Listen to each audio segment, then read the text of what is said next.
Do Jornal Público, este é o podcast Mais Lento do que a Luz. Bem-vindos a Mais Lento do que a Luz, o podcast de David Marçal e Carlos Filhais no Público e na TSF. O nosso convidado de hoje é Fernando Correia de Oliveira, autor do livro Portugal e o Tempo, publicado recentemente pela Fundação Francisco Manuel dos Santos.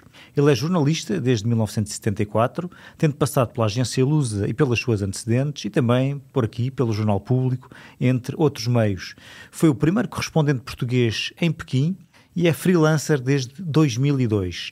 É voluntário no Arquivo Efêmera, que é um grande arquivo privado, mas com vocação pública, criado em torno da coleção de José Pacheco Pereira, onde coordena os núcleos do tempo e da gastronomia. Investiga, divulga e publica há mais de 3 décadas sobre temas ligados ao tempo e a relógios. É autor de vários livros sobre o tema. Tem um mestrado em História e Filosofia das Ciências pela Faculdade de Ciências da Universidade de Lisboa, com a dissertação A Introdução do Relógio Mecânico em Portugal, e está a preparar a sua tese de doutoramento na mesma área. Bem-vindo, Fernando. Obrigado. Olá, Fernando. Nós costumamos começar este podcast com questões sobre a vocação de cada um. Portanto, no seu caso é porque é que foi para jornalista e depois, dentro do jornalismo, como é que foi essa expedição estada no Oriente, no Extremo Oriente? Entrei para o jornalismo de uma forma um pouco acidental. Eu estava na Faculdade de Direito, no meu primeiro ano, e fiquei sem o meu cartão mecanográfico quando houve uma ação dos gorilas e eu estava a liderar uma ação contra as faltas. Que idade tinha no 25 de Abril? Tinha 19 anos. E, portanto, fiquei logo sem poder entrar na faculdade e com um processo disciplinar e iria, obviamente, para a tropa, numa incorporação forçada. Foi salvo pelo 25 de Abril. Sim, mas entretanto fui convidado para entrar na ANI, que era a agência noticiosa da altura, e não me perguntaram nada. Portanto, se tinha algum curso? Não me perguntaram se eu tinha algum passado político, porque aquilo era do Dutra Faria, do Barradas de Oliveira, que era e de outros ligado ao assanhados do regime, completamente. Mas era muito jornalístico aquilo. Portanto, eu entrei a 6 de março de 1974 na ANI, que era na Praça da Alegria, por cima de Maxime. Sem formação em comunicação social? Não. A única escola de jornalismo que havia na altura era das agências noticiosas, porque não havia licenciatura sequer em comunicação social na altura. E então, eu a 6 de março entrei, a 16 de março dá-se o golpe das Caldas, eu estava a fazer dinheiro para assalto e ir para o estrangeiro, para não fazer a guerra colonial, e comecei ali a ganhar algum dinheiro na ANI. Dá-se o 16 de março, depois dá-se o 25 de Abril, eu entretanto fui ficando, profissionalizei-me, portanto a minha licenciatura em Direito, que eu continuava a fazer... Não, quer dizer, nunca cheguei, em Direito foi à vida. Não é? Nunca cheguei a exercer, não tenho cédula, não absolutamente nada. Mas acabou o Direito, não? Não, portanto fiquei no 5º ano e nunca mais me interessei pelo Direito. Entretanto fui até diretor adjunto na agência, até que fui para Pequim. Quem é que mandou para Pequim lá, o diretor da agência? Fui eu, porque eu sempre tive, até aliás, o meu passado maoísta. Portanto, eu antes de 25 de Abril era militante de um partido maoísta e depois fui ver a realidade, portanto, in loco. E ficou desiludido? Digamos que a situação era diferente daquilo que nós almejávamos. Mas sim, e depois estive lá 2 anos, e depois com a minha família, portanto, tive quase 3 anos em Pequim, como fui eu abrir a delegação da agência Lusa. E foi uma experiência extraordinária. A minha especialização em jornalismo é a Ásia Extrema, China, Coreia e Japão. Portanto, não tem nada a ver... especialista nesse assunto. Aprendeu mandarim ou é muito difícil? Aprendi. Eu estive na Universidade em Pequim e depois tive mais 6 anos de mandarim, e, portanto, mas era fluente no mandarim político. Ou seja, sabia dizer Comitê Central, Bureau Político, Comissão Permanente da Comissão Militar, e os slogans todos da Revolução Cultural. Ainda hoje arrepio aí uns tipos da minha idade quando se salta assim com umas frases em chinês da Revolução Cultural. Mas de facto aquilo é uma coisa completamente diferente, não é? A cultura oriental. Na altura, Pequim não era, nem a China era o que é hoje. Portanto, era uma coisa completamente diferente. Mais atrasada do que é, muito mais atrasada. Muito mais atrasado, muito fechado. Nós vivíamos, eu tinha um estatuto paradiplomático, vivia nos compounds para estrangeiros, onde os chineses não podiam entrar, tínhamos funcionários a servirem-nos que eram funcionários do partido, que aos sábados faziam relatórios sobre as pessoas que serviam, e nós sabíamos isso. Portanto, era uma coisa muito chata. Mas os meus filhos têm uma experiência, eram miúdos.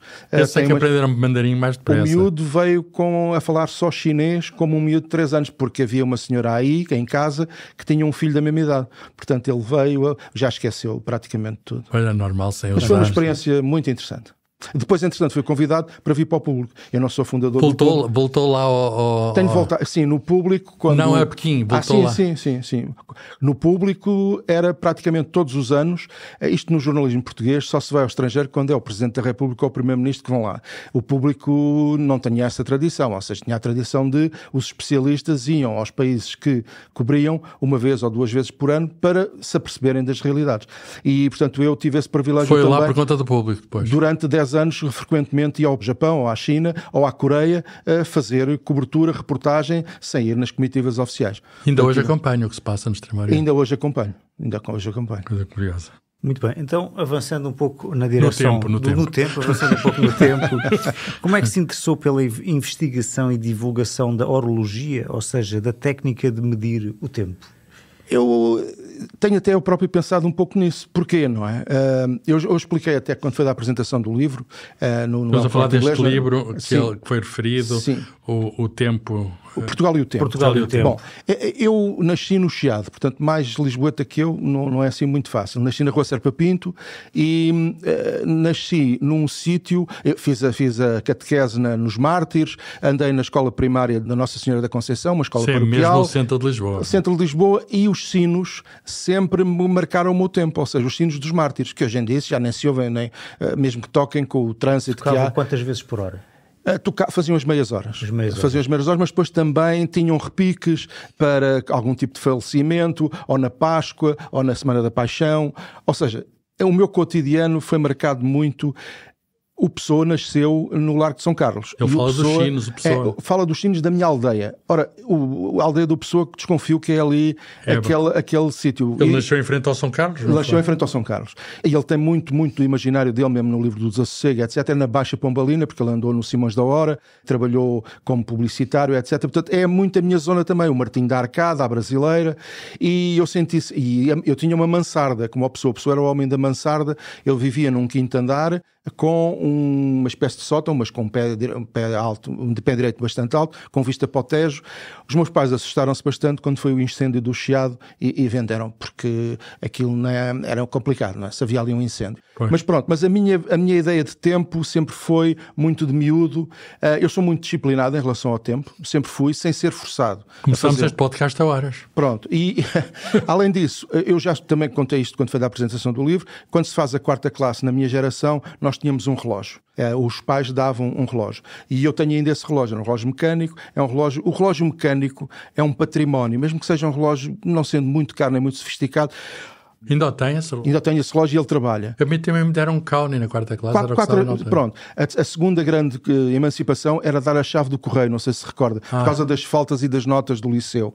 Portanto, solteirar as cartas. Pronto, exatamente. Portanto, eu depois, ao 2º ou 3º ano, já tive a chave do correio, que era, na minha geração, uma segunda etapa de emancipação. Mas pronto, em relação ao tempo, eu fui sempre estudando muito o tempo multidisciplinar, ou seja, na ficção, na poesia, na ciência, na iconografia, as imagens do tempo, porque o tempo é imaterial, mas há representações do tempo, e portanto sempre me entusiasmei muito. Quando estava a trabalhar no Público, eu era editor de sociedade, e os editores aqui no Público... publicou muitos artigos sobre o tempo no Público, eu lembro. Publiquei muitos artigos sobre o tempo, mas um pouco acessórios ao que eu fazia, porque eu, além de ser especialista na Ásia Extrema, era editor de sociedade, e os editores no Público, e penso que ainda hoje é assim, trabalham muito. São os primeiros a chegar e os últimos a ir embora. E não escrevem, porque têm tanto que rever prosa que os outros escrevem. Portanto, eu fazia uma vida paralela, porque chegou aqui uma vez um convite para ir a um salão de alta relojaria em Genebra, e a direção disse, isto é alta relojaria, e eu disse, calma lá, eu já. Pronto. E a questão começou assim, bom... Resumindo, comecei a fazer para o Público lifestyle, luxo, relojaria, mas de um ponto de vista patrimonial, ou seja, fugindo um bocado às marcas, mas explicando o que é o valor da relojaria, etc., a micromecânica, o Ocidente e o avanço tecnológico que representa o relógio, sempre com essas preocupações. Quando renegociei a saída do Público, 10 anos depois de ter entrado, negociei também a feitura de suplementos de luxo, porque eu, China, Coreia e Japão, como se costuma dizer, não me põem os bifes lá em casa. Portanto, eu tive que diversificar a minha atividade. Começou a fazer um suplemento sobre relógios, não é? Sobre luxo, sobre relojoaria, instrumentos de escrita, joias, depois também a sociologia do luxo, chamava-se Primos, teve bastante sucesso, o Primos, e o outro chamava-se qualquer coisa relacionada com relógio, já não me lembro agora. Mas Esses suplementos... Achei Cronos ou coisa. Era Cronos Pilares do Tempo. Chamava-se Cronos Pilares do Tempo. Exatamente. Agora lembrei-me. Pronto, era o Cronos Pilares do Tempo. De qualquer maneira, eu profissionalizei-me, ou seja, eu sou freelancer desde 2002 e até hoje a situação tem sido... Depois a minha vida académica começou a ser cada vez mais forte, ou seja, eu sou convidado para fazer um certo tipo de conferências em escolas, às vezes o património do Estado ou dos municípios chama-me para eu fazer pareceres sobre determinado tipo de património. Portanto, comecei a profissionalizar este... Escrever livros, não é? Livros.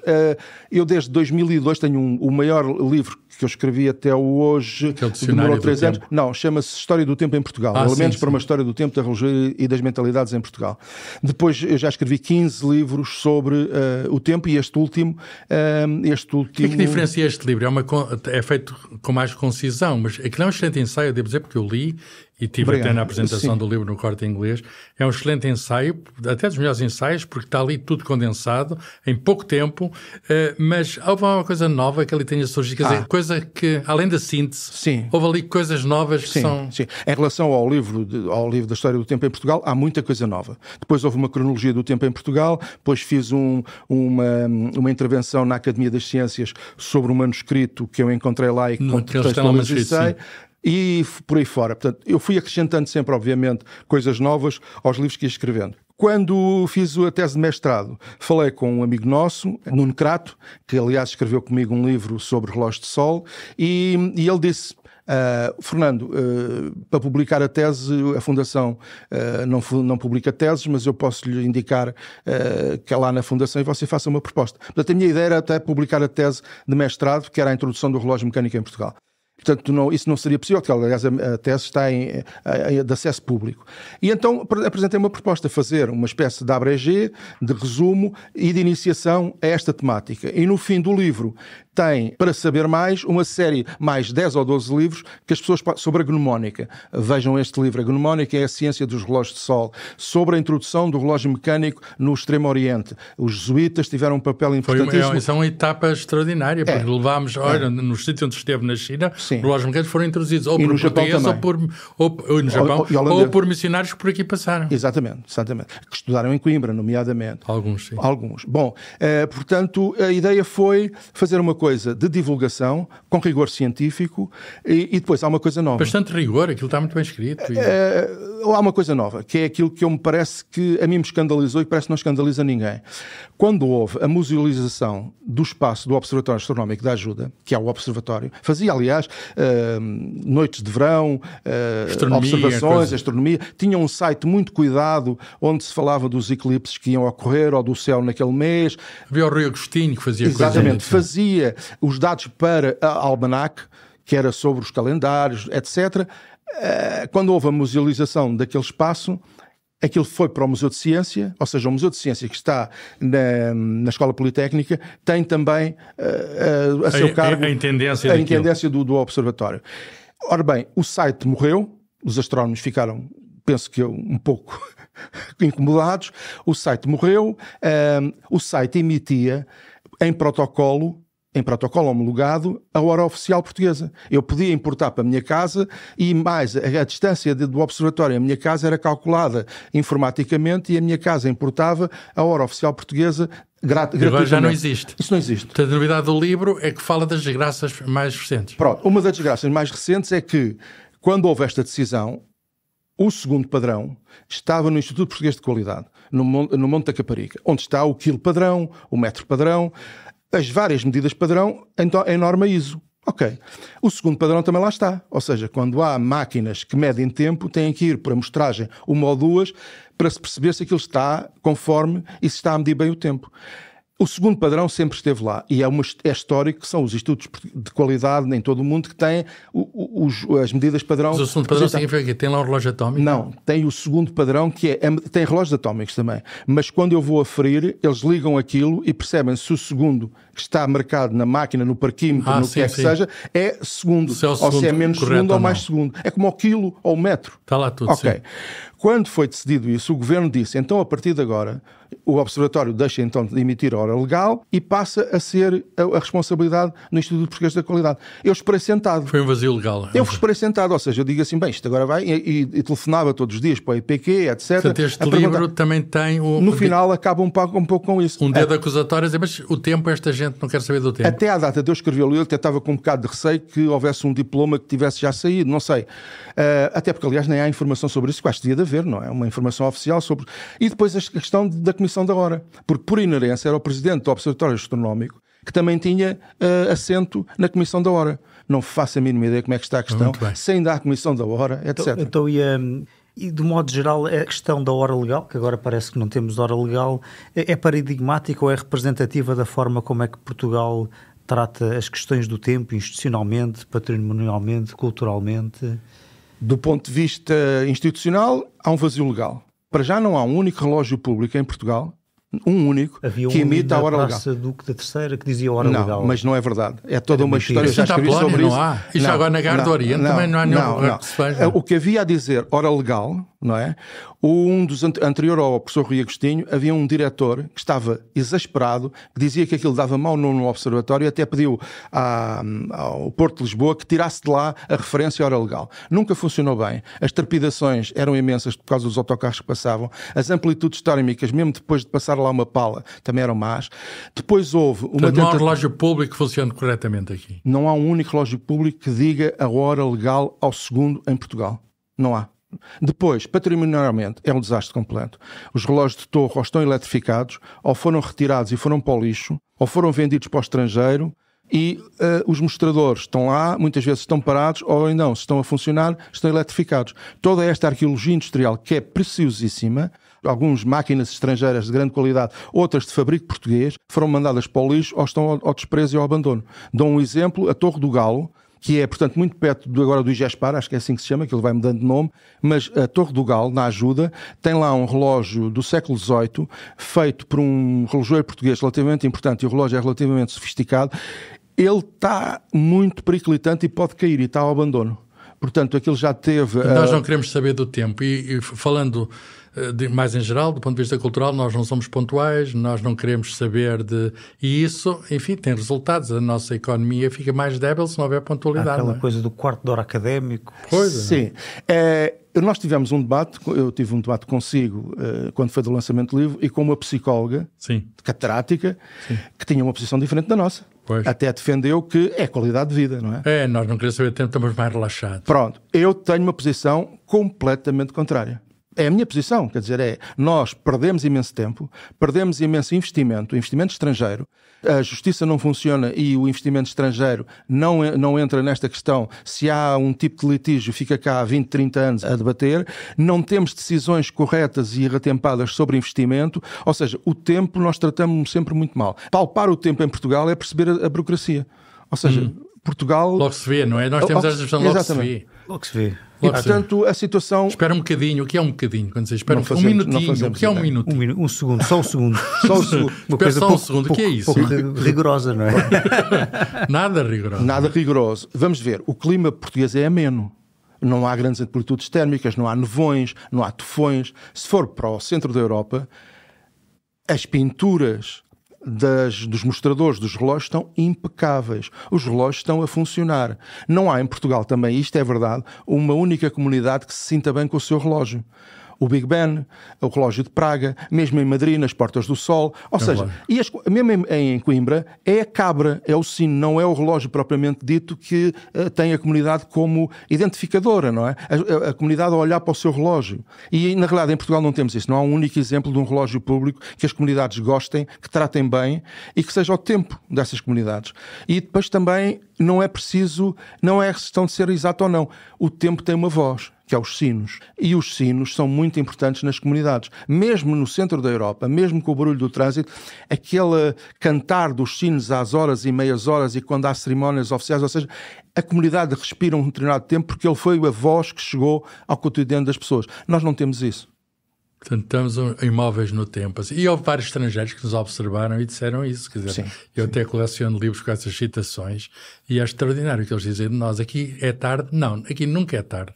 Em Portugal, o nome tarde, fim de tarde, tardinha, o que é que significa isso? Nada. É assim um período mais ou menos extenso. Nós não estamos sozinhos, ou seja, o sul da Europa tem mais ou menos um tempo parecido e o norte da Europa outro. E nós pensamos que está, sobretudo, devido à reforma e à contra-reforma. Nós, aliás, portámos-nos bem, porque não tivemos a reforma e levámos com a contra-reforma. Portugal, além de não ter tido reforma, leva com a contra-reforma. Portanto, é uma coisa que entra na nossa mentalidade, ou seja, a superestrutura reprimiu aquilo que nem existia. Portanto, nós somos um caso especial, porque nos países nórdicos, na Alemanha, houve guerras civis e tudo, devido à reforma e à contra-reforma. Nós nunca tivemos um movimento forte de reforma, mas tivemos um movimento forte de contra-reforma. O tempo nas sociedades protestantes é dinheiro. Time is money. E, na realidade, é produtividade, é eficácia. E, como eu dizia também, quando foi da apresentação do livro, um operário português, quando vai para a Alemanha, trabalha menos e produz mais. E quando está cá, trabalha mais e produz menos. Lá há horas. É só Portanto, isso. é uma questão. E não fazer tudo ao mesmo tempo, vamos fazer uma coisa de cada vez. É uma das situações também. Exatamente. Bem, mudemos agora de assunto para falar do seu trabalho no Arquivo Efêmera. Eu já lá estive, visitei aquilo, e de facto é uma coisa extraordinária. E tem a curadoria, quer do tempo, quer da gastronomia. Quer dizer, há alguma relação entre as duas coisas? Há slow food, não é? Há a chamada slow food. E há fast food. E há fast food. Portanto, é as duas coisas. E prefere a slow food, suponho eu. Prefiro muito a slow food. Aliás, eu pratico a slow food. Conta-se rapidamente. Eu fui convidado para ir para o Efêmera por causa da minha especialização em tempo. E, portanto, fui pelo Zé Pacheco Pereira. Exatamente. Fui convidado para ir para lá criar o núcleo do tempo. Porque recebíamos muitos almanacos, muitas publicações, muitas coisas relacionadas com o tempo, e eu, entretanto, fiz isso. Um dia estava num dos corredores daquele labiríntico armazém e estava a mostrar a um outro voluntário uma fotografia da minha biblioteca de gastronomia que tenho fora de Lisboa. E o Pacheco Pereira ia passar... Tem uma biblioteca pessoal de gastronomia, porque se interessa também por esse tema. Sim, foi por brincadeira, e agora vou ler... A minha mulher já está um pouco desesperada porque vou a leilões e compra e não sei o quê. Portanto, já estão cerca de... coleciona, além de livros do tempo, coleciona livros de gastronomia. História da gastronomia. História da gastronomia também. E, portanto, o Pacheco Pereira viu... a dizer quantos livros? Cerca de 4.000 livros. O Efêmera está quase lá. Nós no Efêmera temos outra coisa que eu não tenho, ou seja, temos manuscritos. 4.000 livros, tudo só tempo. De gastronomia. Só de gastronomia. Só de gastronomia. Isso é obra. Pronto. E o Pacheco Pereira ficou entusiasmado com a fotografia e disse assim: então está bem, fica também a coordenar a gastronomia. Hoje, o núcleo do tempo são 2 prateleiras, e o núcleo, porque é o que chega. O núcleo da gastronomia cresce espantosamente. Porquê? Está a engordar, não é? A engordar de uma forma, porque toda a gente tem livros de gastronomia em casa. Quando morre alguém, há divórcios, há mudanças, os livros de gastronomia vão todos embora, porque agora é no Google, não é? Agora toda a gente vai ver receitas ao Google, ninguém vai ver coisas. E há outra coisa que nós temos, e, portanto, nós preservamos o que é analógico e tudo o que é material, e nós temos hoje em dia uma coleção muito interessante de receitas manuscritas. Ou seja, isso é que é muito interessante. E, portanto, estamos a fazer a recolha... E sabes de onde vieram? De que muitas sabes, outras não. O que é que pensam fazer com aquilo? Ficar online, publicar? Vamos publicar. Ou seja, eu vou iniciar, possivelmente este ano... que está uma novidade. Eu estou aqui a prometer, vamos lá ver, porque eu tenho tantos chapéus, ainda me perco aí com os vários chapéus. Mas pronto, é uma edição, fazer uma vez por ano um livro de gastronomia. E eu penso que já temos material para fazer o primeiro. É sobre uma tia-avó da minha mulher, professora primária, morreu de tuberculose nos anos 20. Tenho aquilo tudo manuscrito, portanto é uma espécie de conjunto meio urbano, meio rural, muito ligado ao Baixo Alentejo, mas também a Lisboa. Portanto, é uma coisa, ainda por cima eu sei contextualizar. A origem dela era do Alentejo. A família toda é de Serpa. Onde também há um museu de relógios, do Museu do Tempo. Também há com extensão a Évora. Com extensão a Évora. Também, portanto, eles perceberam que Serpa não é um sítio de muita passagem, que é mais longe, e, portanto, Évora tem uma carga de turismo muito maior. É um museu privado, não é? Mas muito é um museu privado, Eu era muito amigo do pai, do fundador, sou amigo também do filho, mas ele é cerealeiro, ou seja, ele faz cereais, mas o pai tinha uma certa... gostava de relógios, começou a fazer aquilo, e o filho continua. Há coisas interessantes no país, esse museu, pode ser mais conhecido. Também um relógio extraordinário em Taboaço, não é? Isso aí é que eu já escrevi sobre isso e não quero... quando escrevo não falo mal, não é? Diz que aquilo é o relógio mais complicado do mundo e que ninguém o sabe reparar. enfim, é uma situação que eu não... Mas tem lá um relojoeiro com aquilo ou não? Não. O relojoeiro morreu, aquilo é uma obra de uma só pessoa e uma só vez. Tem calendário perpétuo, fases de lua, mapa zodiacal, etc. Mas eu penso que aquilo nunca funcionou. Mas, quer dizer... É o tempo português é uma ali. situação assim um bocado... Mas pelo menos está certo 2 vezes por dia. Exatamente, se estiver parado. Muito bem, então, mas por falar em coisas que estão paradas ou que estão a andar, a questão da mudança da hora continua a provocar debate. O que é que pensa sobre a alternância entre hora de inverno e hora de verão? Se devíamos fixar uma hora e acabar com a mudança, e em caso afirmativo, com qual é que devíamos ficar, a de inverno ou a de verão? Eu acho que nunca se debateu tanto como este ano esta questão. Por causa do primeiro-ministro espanhol, que também lançou mais a confusão. A confusão está mesmo instalada. Primeiro, não temos comissão da hora. Portanto, até 2026 sabemos, porque a calendarização legal foi até 2026, ou seja, até para o ano sabemos que... O António Costa refugiou-se na ciência, não é? Refugiou-se no parecer do Rui Agostinho. Exatamente. Ele está online, do professor Rui Agostinho. Exatamente. Pronto, que é um parecer enorme, em que ele diz, como está, não está mal. E foi isso, e então o governo disse, não vamos aqui... Mas desculpa, é uma maneira de delegar as suas responsabilidades, porque isto é mais político-científico, não é? Sim, mas quando os políticos se metem nesta coisa, deu aquilo que deu no tempo do professor Cavaco Silva, em que nós tivemos o tempo da Europa Central, e era um desfazamento completo, não é? Pois. Aliás, já falamos disso. As pessoas lembram-se do cavaquismo do tempo que estava o tempo da Europa Central, não é? Portanto, era um tempo, porque era moderno, estávamos a aderir à Europa, e depois quando a gente... Tínhamos a hora da França fazíamos uma chamada Alemanha. telefónica, podiam não nos atender. Quer dizer, isto hoje em dia não é isso, quer dizer, toda a gente que trabalha numa grande empresa... Não, e está tudo online, está tudo a 24/24, no WhatsApp, nas outras plataformas, portanto, essas questões de horários, isso já não existe. Hoje em dia isso é uma coisa que já não se lembra. E o comércio eletrónico também não tem horário. O comércio, lógico, não tem horário, são 24/24, está sempre aberto. Portanto, essas coisas que se diziam do passado, isso foi tudo ultrapassado. Pronto. Mas faltam-me do jet lag. Quando a gente vai para a Espanha, apanhamos algum jet lag? Portanto, eu não noto, mas noto que o tempo muda logo. Muda uma hora. Era aquilo que agora aqui também muda, não é? Também quando eu vou para os Açores também noto a mesma coisa. Pois, não é muito não ficas difícil. Com jet lag, não é? Não, haverá um mini jet lag, uma coisa, enfim, não há. Pronto, portanto aqui também já está desmistificada esta questão. Mas do outro lado há alguns argumentos que a vida de algum modo desregula, porque não é só um indivíduo, são muitos indivíduos. Possivelmente, parece que há casos a mais de anomalias, até rodoviárias. Sim, depois de mudar a hora. O que se fala é que no início da manhã, com aquilo que a gente fala, ou lusco-fusco, ou não sei o quê, ou quando o sol está no horizonte também ao fim da tarde, poderá haver ali uma falta de adaptação. Mas são coisas marginais. Agora ainda há outra questão, que é, há mais duas questões ainda que faltam. Ficaríamos então, só uma vez, no tempo de inverno ou no tempo de verão? As pessoas dizem logo, no de verão.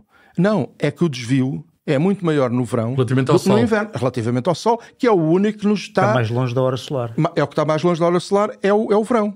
Nós estamos mais perto da hora solar. Portanto, adotar o horário de inverno seria muito estranho no verão. E adotar o horário de verão faria com que nos levantássemos muito cedo, muito escuro, e era em dezembro ter o nascer do sol às 9 da manhã. Portanto, se calhar o melhor talvez seja continuar como está. Não? Pronto, mas depois ainda há outra questão.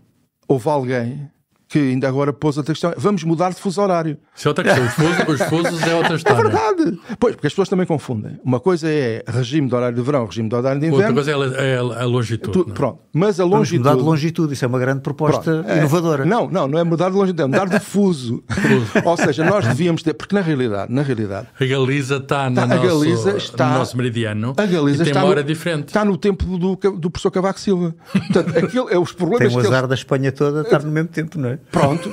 Portanto, digamos que Barcelona está mais ou menos bem com o horário central. O meridiano de Irinos passa mais ou menos ali por Barcelona. Não, passa entre Saragossa e Barcelona. Eu quando vou de carro, já tirei várias vezes fotografia, até está lá um arco na autoestrada. Sim, passa lá o meridiano de Irinos. Lá. Portanto, nós estamos até um bocadinho fora já da faixa. Exato, Lisboeta. Exato, nós estamos fora do nosso fuso. Estamos no 1. Nós estamos no 1. E não no 0. E não no 0. Portanto, nós estamos a ser regidos pelo fuso 0. Mas se formos a ver, o fuso 1 começa um bocadinho dentro já do interland português, a costa portuguesa já é fuso 1.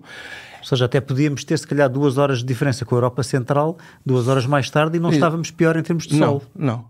Estávamos até, se calhar, mais... Nós estamos, em relação a Greenwich, cerca de 40 minutos atrasados. Ou seja, quando houve a mudança, os relógios em Portugal tiveram que adiantar todos artificialmente cerca de 40 minutos. Porquê? Porque quando há meio-dia em Greenwich, cá ainda faltam cerca de 40 minutos para se atingir o meio-dia, o zénite. Bom, isso também criou alguns problemas, mas foram ligeiros, e houve um decreto, eu escrevi sobre isso, às vezes na província as pessoas ficaram um pouco atrapalhadas, mas isso ficou resolvido pela República. Estamos a falar com o Sr. Tempo, que sabe tudo sobre o tempo. O problema é que não temos tempo para isso tudo. O tempo está agora a dizer-nos que é a altura de acabar.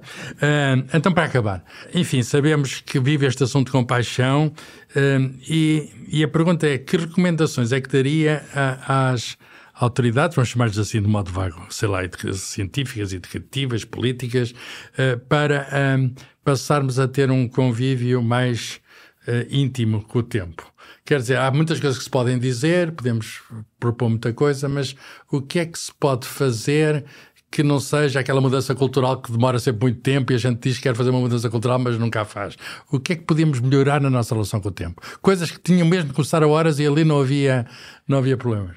É que começar a horas não chega. É preciso chegar pelo menos 5 ou 10 minutos antes de uma conferência para a conferência começar a horas. Pois. Portanto, aos académicos é que chegassem antes das horas. E depois os académicos, alguns, bastantes, quase a maioria, penso eu, têm um certo prazer, um certo gozo em dizer: eu disto de computadores não percebo nada. Este PowerPoint não está a entrar. Bem, calma, académicos de certas áreas. Certas áreas, mas olha que são muitos. Portanto, eu tenho assistido recorrentemente a um certo gáudio em dizer que a pessoa não está no século XXI. Eu acho isso inadmissível. Portanto, as elites também têm que começar a perceber. É faltar-nos o aspecto quantitativo, não é isso? Não é só o tempo. Não. É a questão da conta, peso e medida. Exatamente. Não se conta, não se mede. Não. E acha-se isso com certo diletantismo intelectual que eu a mim não me... Quer dizer, não percebo. Portanto, eu estou a falar de... Eu lembro-me disso, políticos diziam: eu cá não sei matemática. E acabava-se qualquer disso. Coisa assim, exatamente. Exatamente, é parecido. Portanto, quando se começa uma conferência a horas, geralmente é um quarto de hora depois, além de haver os agradecimentos, que são geralmente 10 minutos. Pois. E depois, no tempo das perguntas e respostas, é uma perda de tempo total, porque fazem-se intervenções e não são perguntas por parte da assistência. Os académicos já aqui levam um puxão de orelha. Não, mas isto é verdade. Portanto, a eficácia, dar o saber de uma forma concisa, exata, objetiva, clara. Depois o resto é conversa. É uma questão de respeito pelo tempo dos outros. Exatamente, completamente. Aliás, uma pessoa pontual em Portugal perde imenso tempo. Pergunta a um jornalista, Verdade. Neste quadro: e as televisões não deviam dar o exemplo, em vez de ter noticiários ou telejornais de uma hora, fazer uma coisa mais curta? Claro, completamente. Sim, claro.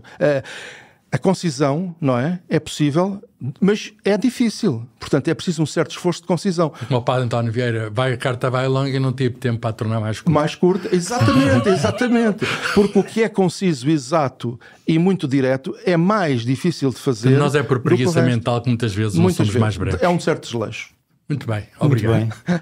Mas para não darmos um mau exemplo, vamos cumprir mais ou menos aqui a duração do nosso podcast, agradecendo Passámos só um bocadinho ao nosso convidado. Muito obrigado, eu é que agradeço. Demos um prolongamento porque merecia, estamos a gostar do jogo. E até ao próximo, mais lento do que a luz. Para não perder os novos episódios, subscreva este podcast do Público na sua aplicação preferida. Para além deste programa, há mais para descobrir em público.pt/podcasts. O Público fica no ouvido.